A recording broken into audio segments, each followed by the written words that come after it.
भगवान कन्हैया को चपलिया में रख करके गोकुल में छोड़ाते हैं।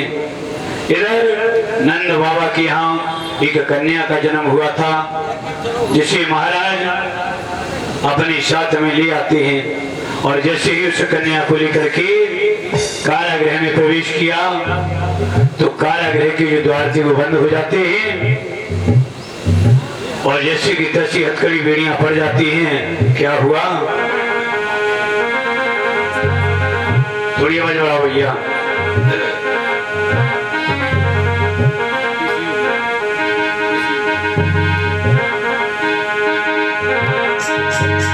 पड़ गई बेड़ियां उसी तरह, सिर उठे चौदसी बालों के।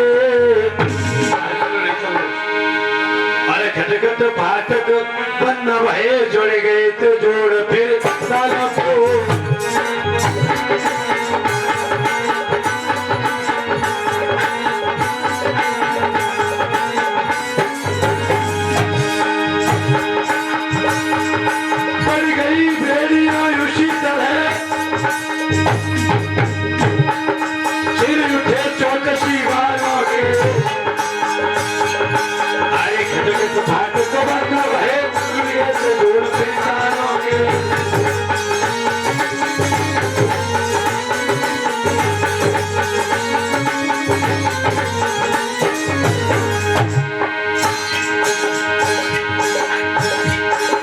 लड़की को रोबन सुन की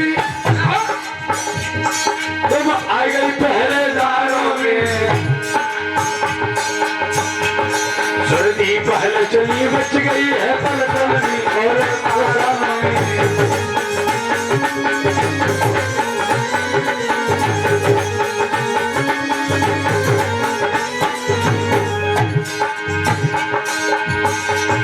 सर्दी पहले चली मच गई है पलटन में और रसानों में।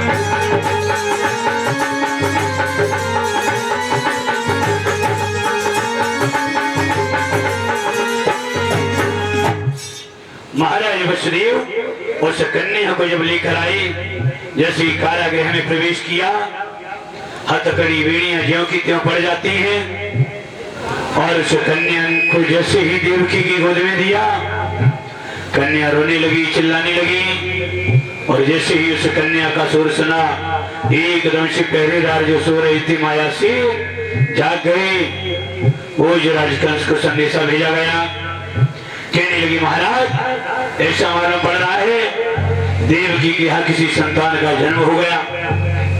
और जैसे ही सुना, भोज राजकंस हाथ में नंगी तलवार लेकर के दौड़ता हुआ कारागृह की तरफ आया। देवकी की गोद से उस पुत्री को छीन लिया। देवकी ने पैर पकड़ लिए, कहने लगी भैया ये तो पुत्री है, ये तुम्हारा कुछ अहित भी नहीं कर सकती है, इसलिए इसे छोड़ दो। भोज राजकंस कहने लगा, अरे मूर्खो ये बताओ आकाशवाणी तो लड़के के लिए हुई थी, ये लड़की कैसे आ गई? आप लोगों ने जरूर मेरे साथ कुशल किया है। देवकी हाथ जोड़कर कहने लगी भैया आप भली भांति देख रहे हो, मेरे हाथों पैरों में हथकड़ी बेड़ियां लगी हैं, भला यहाँ तो परिंदा भी पर नहीं मार सकता है, हम लोगों ने क्या चल कर दिया आपके साथ? कंस कहने लगा मुझे इस बात पर यकीन नहीं हो रहा, क्योंकि आकाशवाणी हुई थी कि 8वां गर्भ बालक होगा, फिर ये पुत्री कैसे हो गई? देवकी कहने लगी भैया हम अपने दृष्टिकोण में ही बिल्कुल सत्य कह रहे कि मेरी पुत्री ही ने जन्म लिया है। कंस कहने लगा चलो कोई बात नहीं, भली पुत्री सही, अगर हो सका कहीं इसका आदमी या इसकी संतान मेरा काल बन सकता है।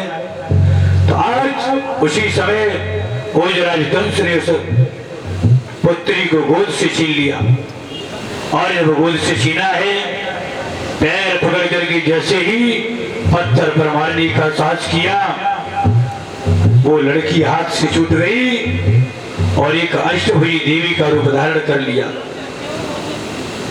आकाशवाणी हुई, चिल्लाकर कहा चंचलानी, हे अभिमानी ये मतवाले,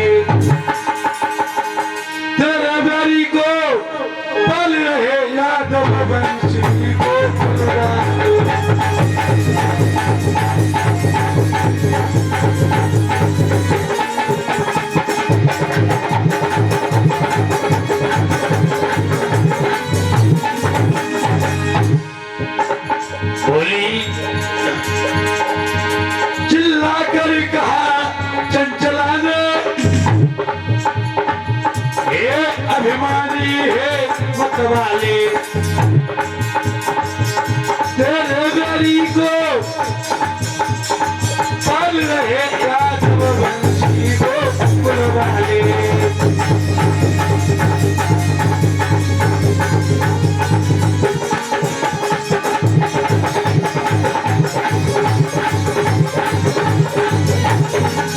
बोली समझा करके विश्वास माने तेरे आजादी विपता के बीज बो चुका है तेरे बेरी का वो पापी गोकुल में जन्म हो चुका है।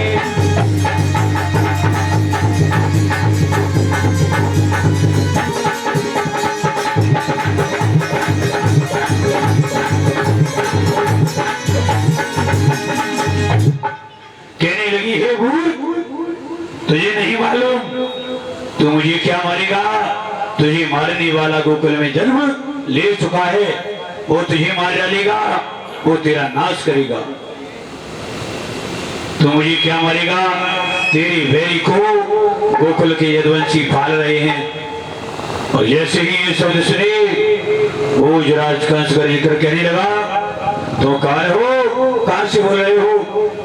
आकाशवाणी हुई, कहने लगी अष्टभुजी देवी का रूप धारण किया। बोले अरे मूर्ख, अरे पागल, दुराचारी, तू मुझे क्या मारेगा? तुझे मारने वाला गोकुल में जन्म ले चुका है। जैसे ही ये शब्द सुने भोजराज कंस घबराने लगा, विचार करने लगा, ऐसा कौन पापी है जो मेरी काल को गोकुल में पाल रहा है? आज भोजराज कंस ने अपने एक एक राक्षस को भेजने लगा, आदेश दिया गोकुल के अंदर एक दिन से लेकर के 3 महीने तक के कोई भी बच्चे जीवित नहीं रहने चाहिए। अकासुर बकासुर त्रावर्त जैसे विकराल राक्षसों को भेजा है, कागासुर ऐसे विशाल राक्षसों को जब भेजा है, भगवान श्याम सुंदर ने उन सभी का नामों निशान मिटा दिया। चारों तरफ से जब हताश हुआ है तो भोजराज कंस को अपनी बहन पूतना की याद आई। पूतना, महाराज इसका नाम है, ये है पूतना। जिस जगह जाए उस जगह पूतना, जिस जगह जाती है उस जगह पूत है ही नहीं, उसका तो नाम है ये पूतना। आज पूतना को बुलाया, पूतना कहने लगी भैया आज मेरी क्या आवश्यकता आन पड़ी, किसने बुलाया है? कंस कहने लगा अरे बहन तुम्हें नहीं मालूम है गोकुल में मेरा काल पड़ रहा है, क्या तुम नहीं जानती हो? आकाशवाणी हुई थी कि देवकी का अष्टम गर्भ मेरी मृत्यु का कारण बनेगा। मुझे समझ में नहीं आ रहा है गोकुल में मेरा काल कैसे पैदा हो गया है, इसलिए आप ऐसा करो गोकुल में चली जाओ और एक दिन से लेकर 3 महीने तक के बालकों को जीवित मत छोड़ना। पूतना कहने लगी भैया तुम चिंता मत करो, ये तो मेरे दाएं हाथ का खेल है। भोजराज कंस कहने लगी ही बहन तुम्हें नहीं मालूम है ये इतना भी सरल नहीं जितना आप सोच रही, वो कोई बड़ा ही विचित्र बालक है। मैंने सुना है कि वो नंद बाबा की मेला में पल रहा है, मैंने बड़ी बड़ी योद्धाओं को भेजा है, उसने एक एक को मार करके काल की गाल में समा दिया। अभी तक किसी का कोई नाम निशान नहीं मिला। पूतना कहने लगी भैया तुम चिंता मत करो। भोजराज कंस कहने लगा बहन एक बात समझ में नहीं आ रही, आप नंद बाबा के दरबार में प्रवेश कैसे करोगी? उनके यहाँ बहुत बड़ा पहरा लगा हुआ है। पूतना बोली भैया हम एक साधारण सी ग्वालिनी का वेश बनाकर जाएंगे। मैया यशोदा से कहेंगे भैया हम तेरे लाला के दर्शन करने आई हूं। कंस कहने लगा बहन परम ऐसे तुम मारेगी कैसे कान्हा को? पूतना बोली भैया तुम्हें नहीं मालूम नहीं मालूम, हमारी पास काल खुद नामक एक ऐसा विषय है जिसे हाथ भी लगाओ तो जल जाए, उसे हम अपने इस तरह पर लगा के जाएंगे और उस बालक को उसकी दाई माँ की भांति दूध पिलाएंगे। दूध पीते ही उसकी जो नाड़ियां हैं रक्त की वो फट जाएंगी और उसकी मृत्यु हो जाएगी। ऐसा समझा करके पुतना बोली, आज बड़ी प्रसन्न होकर के नंद गांव के लिए चली। एक साधारण ग्वालिनी का रूप धारण किया, नंद बाबा की महला में प्रवेश कर गई और जब प्रवेश कर गई मैया यशोदा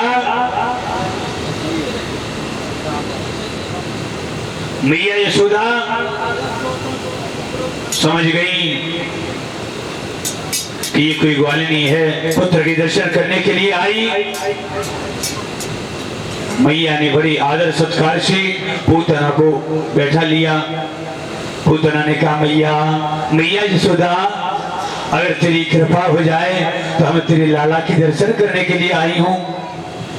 मैया यशोदा भोली वाली बेचारी नहीं समझ पाई, कहने लगी क्यों नहीं, वो मेरा क्या, वो तो तेरा भी लाला है, सबका लाला है। मैया ने अपने लाला को भगवान कन्हैया को लिया, पूतना को सौंप दिया।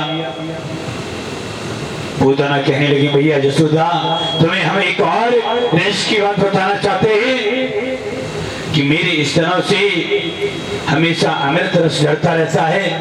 अगर तेरा पुत्र उसे स्तनपान कर लेगा तो अमर हो जाएगा। अगर माँ तेरी इजाजत हो तो हम उसकी दाई माँ की भांति उसे स्तनपान करा दूं।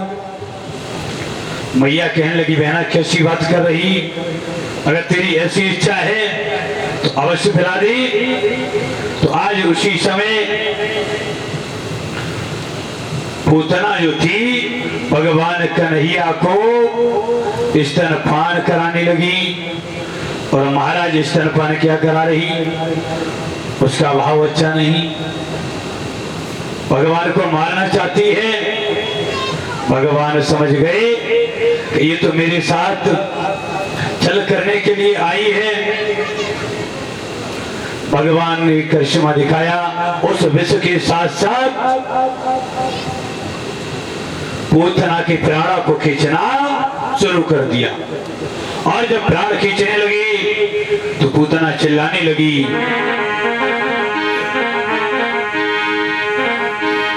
कि चिल्लाई दहाड़ी मारी मारी कि परे बसना चला आ राती से।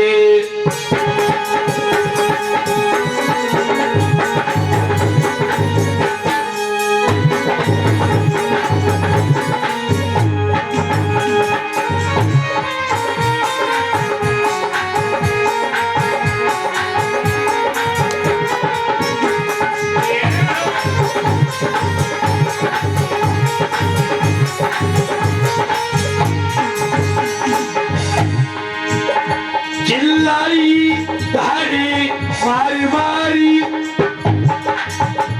परिवश न चला राती से। हाँ यशोदे इस लाला को हमें उठा हमारी छाती से।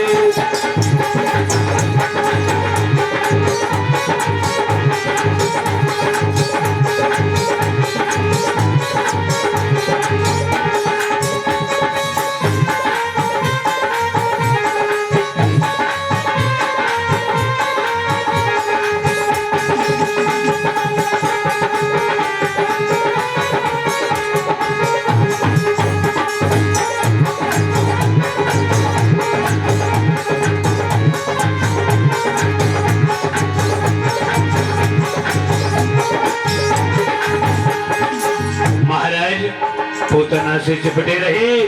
पूतना चिल्लाती रही, मैया अपने लाला को मेरे सीने से हटा ले। क्या हुआ? चिपटे ही रहे पूतना से, कब तक न ते हो गली टूट सका। शक्तियां गायक चली पर आज न प्रभु का छूट सका।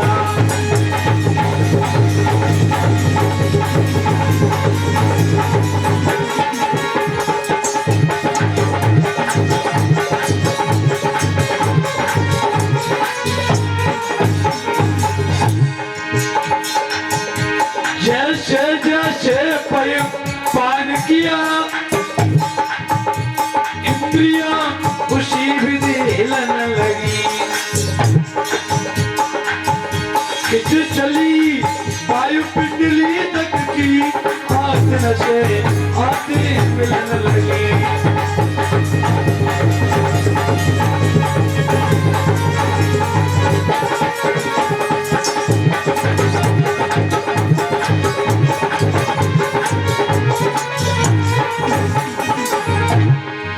और क्या हुआ महाराज? दिल सिकुड़ चला फेफड़ा फटा, मैदे का थैला फूट गया।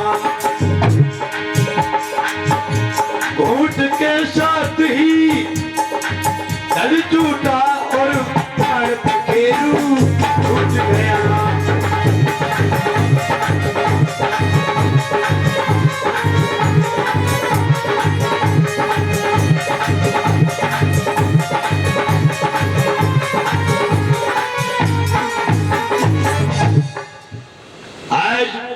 भगवान कन्हैया स्तनपान करती रही, पूतना चिल्लाती रही, लेकिन भगवान ने स्तन नहीं छोड़ा। अंत में पूतना का प्रणांत हुआ। पूतना गांव से बाहर निकल करके एक बगीचे में जा गिरी। जैसे ही गोकुलवासियों ने देखा, सारी नगर निवासी पीछे पीछे दौड़ने लगे। बाबा नंद मैया यशोदा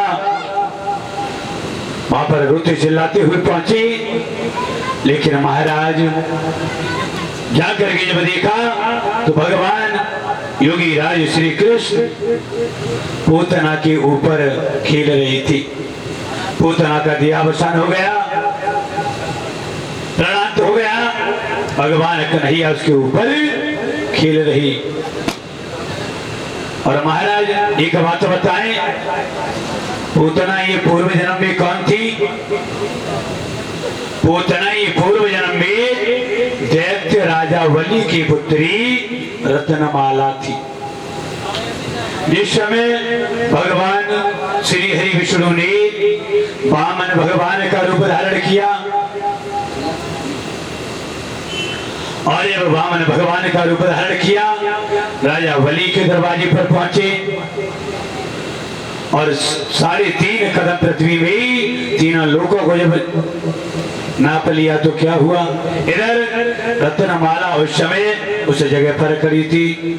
जब उसने भगवान के सुंदर स्वरूप को देखा, वामन भगवान को देखा, तो रत्नमाला के मन में विचार आया कि अगर ऐसा मेरा पुत्र होता तो सीने से लगाकर स्तनपान कराती। तो भगवान ने आज उसकी इच्छा को स्वीकार कर लिया। और जब भगवान ने 3.5 कदम में राजा बलि के सारे राजकाज को ले लिया, तो वही रत्नमाला के मन में दूसरा विचार आया कि अगर ऐसा मेरा पुत्र होता तो हम दूध के साथ उसे विष दे डालती। तो आज भगवान ने इस इच्छा को भी स्वीकार कर लिया। भगवान कहने लगे, चिंता मत करो, जब हम द्वापर युग में आएंगे तो तुम्हारी दाना इच्छाओं को पूरा करेंगे। तो आज भगवान ने पूतना का स्तनपान भी किया और विष भी किया है, विष भी पी लिया है। पूतना का जब अंत हुआ तो पूतना को सदगति प्राप्त हुई और भगवान ने पूतना को वो स्थान दिया जो एक मां को देना चाहिए। बैकुंठ से विमान आया, पूतना उसमें बैठ करके चली जाती है। बोले गोविंद भगवान की, श्रीमद् भागवत महापुराण की। इधर गोकुलवासियों ने देखा कि हमारे कन्हैया सकुशल हैं, बड़े अच्छे हैं, तो आज बधाइयां पड़ने लगी।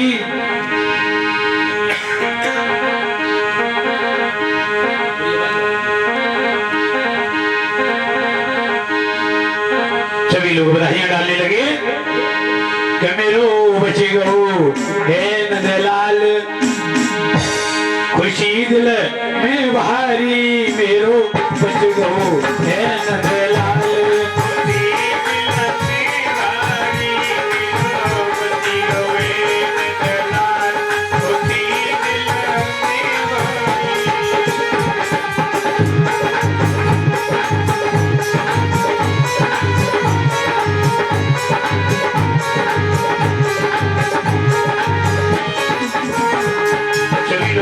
डालने लगे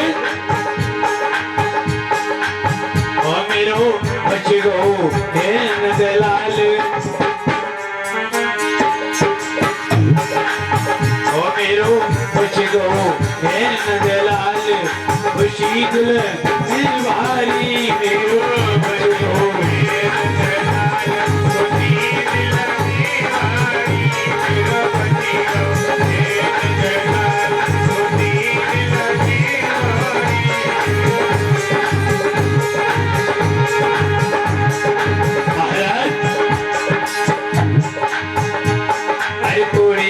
कचौड़ी परसी और परस दो हलवा पूरी कचौड़ी परसी और परस दो हलवा अरे पूरी परस कचौड़ी परसी और परस दो हलवा पूरी कचौड़ी परसी और परस दो हलवा रसगुल्ला और रबड़ी परसी पूतना सब चिगाल हलवा खुशी दिल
लोग बधाइयां डालने लगे। बताया जाता है जिस समय भगवान श्याम सुंदर ने पूतना का वध किया उस समय उनकी आयु 5 दिन की थी। धीरे धीरे भगवान कन्हैया बड़े हुए और जब भगवान कन्हैया बड़े हुए तो सबसे पहला काम हुआ उनका चोरी करने का, माखन चोरी करने का।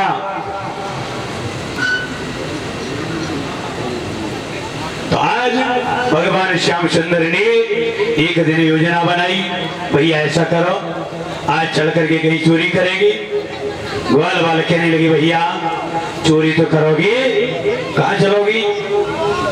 बोले ऐसा करो आज शीला भाभी के घर में चोरी करेंगी, शीला भाभी के घर में चोरी करेंगे। ऐसी योजना बनाई। भगवान श्याम सुंदर चले। महाराज परीक्षित महाराज कहाँ गए? यज्ञपति महाराज परीक्षित महाराज कहाँ गए? आज भगवान चले कृष्ण ग्वाला कृष्ण हंस चल दीने और पकड़ी है आगे की रात।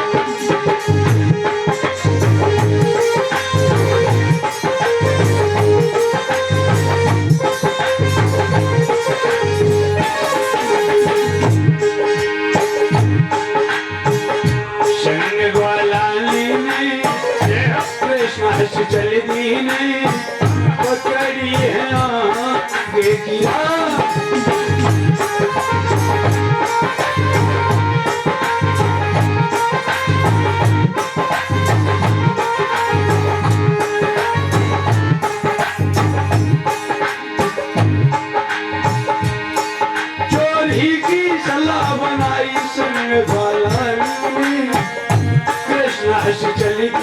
बकरी है एक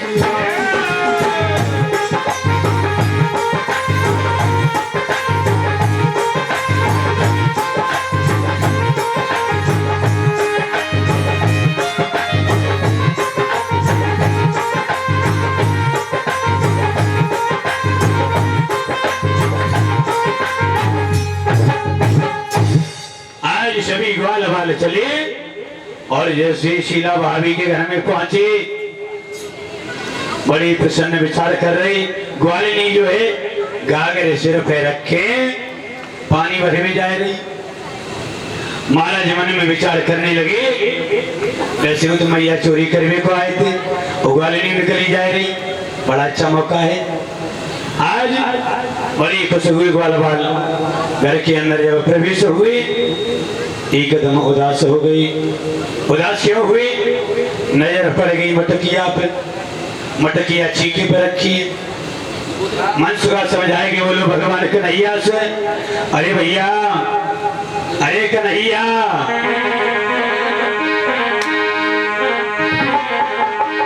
अवनी से भैया समझ आएगी बोले किस चोरी कैसी करे हो श्याम और चोरी कैसी करे हो श्याम मटकिया ऊपर धरी गई है।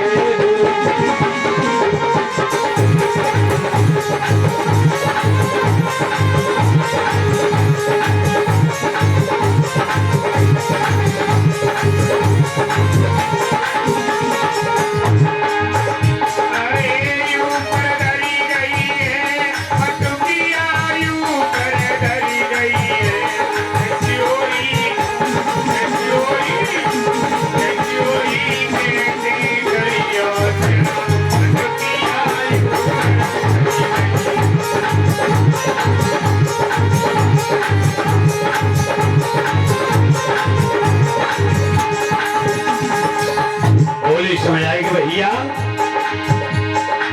चोरी कैसी करे हो श्याम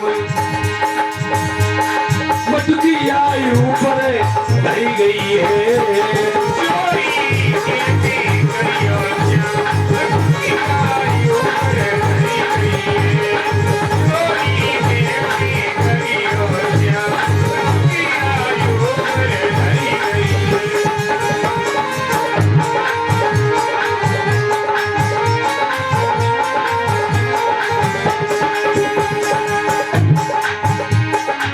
ऊपर धरी गई है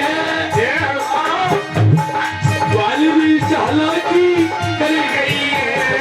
चोरी कैसी करे हो श्याम ऊपर धरी गई है। चोरी कैसी करे हो श्याम मटकिया ऊपर धरी गई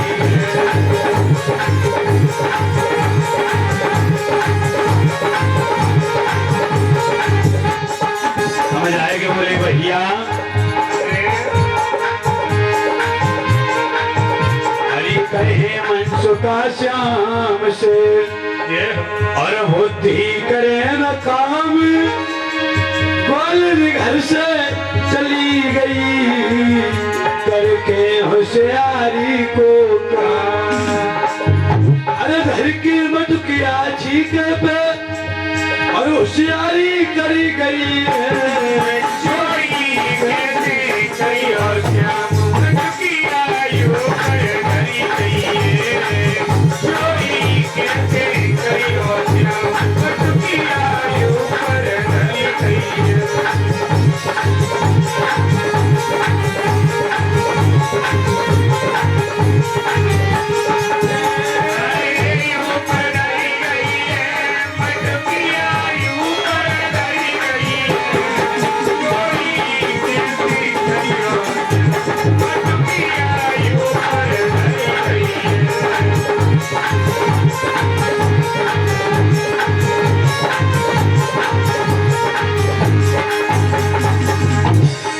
बोले भैया कहीं मन मोहन मत घबराओ मन मोहन मत घबराओ मन सुख होता नीचे तुम लच जाओ,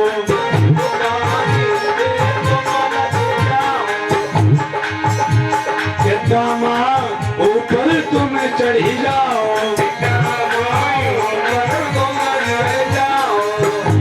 तेरी मुई छीको तुम पकड़ाओ,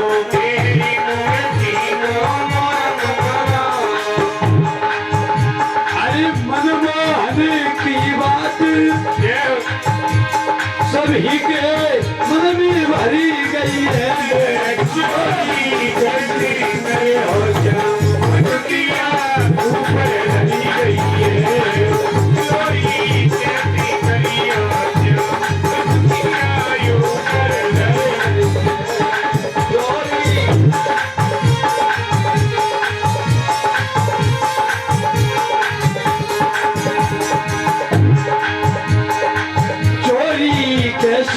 करे हो श्यामे मटकी आई ऊपर रही गई है,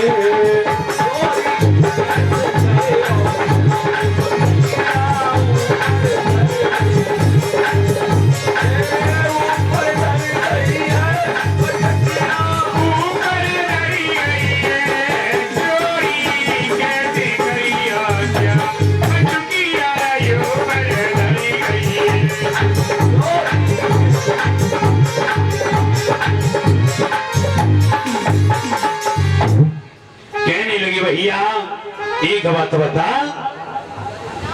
परिचय महाराज लेकर आ रहे हो, चोरी गंदरे जिला भाभी पकड़ता हूँ।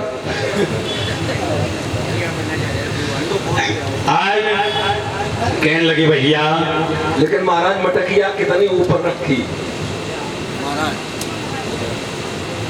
अरे मत डालो रसिया, मत डालो रसिया, मेरी मटकी पे नजर मत डालो रसिया, मेरी मटकी पे नजर मत डालो रसिया,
लाल की जय हो। इधर भगवान कन्हैया कहने लगे, अरे मनसुखा ऐसा करो, आप झुक जाओ, आपके ऊपर दामद चढ़ जाए, एक के ऊपर एक लग जाओ तो मटकी मिल जाएगी, और ऐसा करो सबसे ऊपर हमें लगाओ तो मटकी मिल जाएगी। भगवान ने कितनी अच्छी बात कही कि सबसे ऊपर हमें लगाओ तो मटकी मिल जाएगी। अगर हम भगवान को सर्वोपरि मान लें तो मुझे ज्ञान रूपी मटकी अवश्य मिल जाएगी। भगवान ने कहा है मुझे सबसे ऊपर लगाओ मटकी मिल जाएगी, पहले हम खाएंगे बाद में तुम्हें भी खिलाएंगे। भगवान ने क्या किया,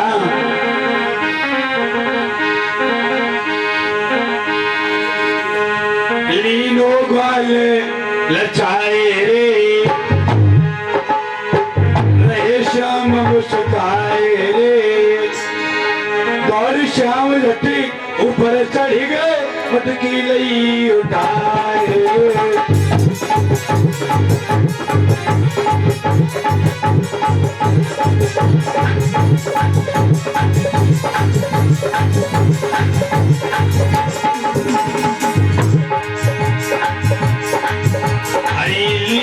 ग्वाले लचाई रे, और रहे श्याम मुस्काई रे, और श्याम जटे ऊपर चढ़ गए, मटकी लई उठाए रे।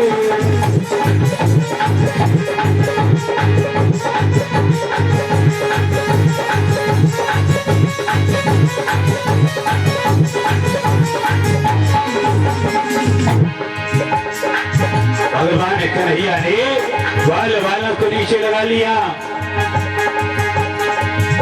अरे शी को पकड़ी पकड़ गए मोहनी, मटकी हाथी उठाई है, और ऊपर ही ऊपर तो माखन सभी लो कन्हैया आई।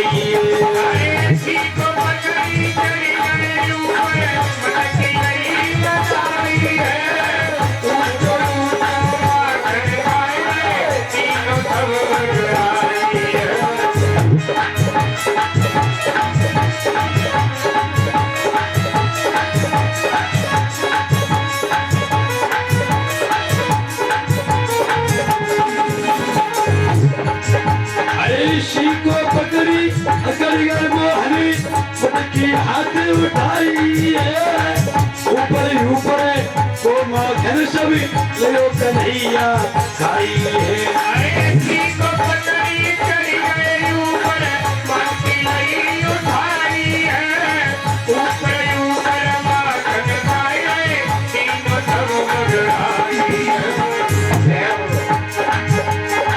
ग्वाल गए ऋषि आए,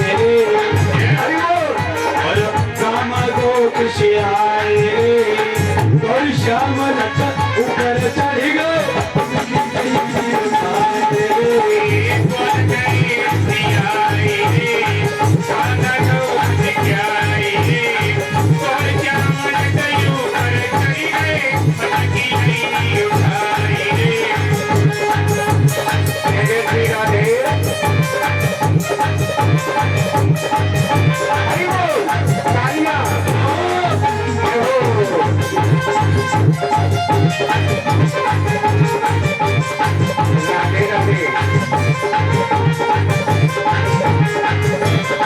भैया तालियां बजा करके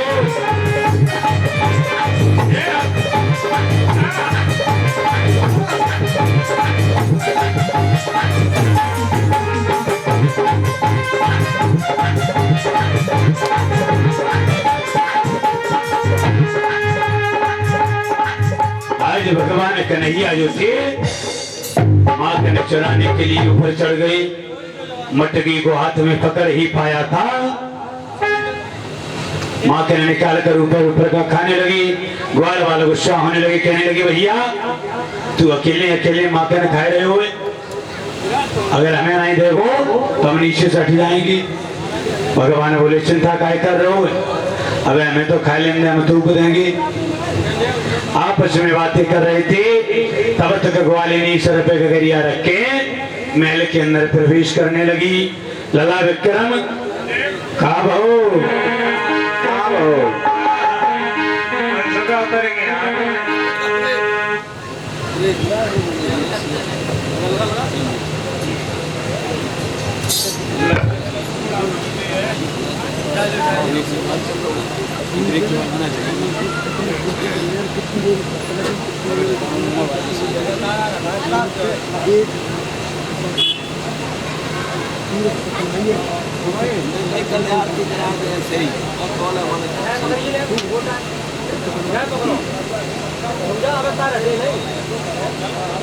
जय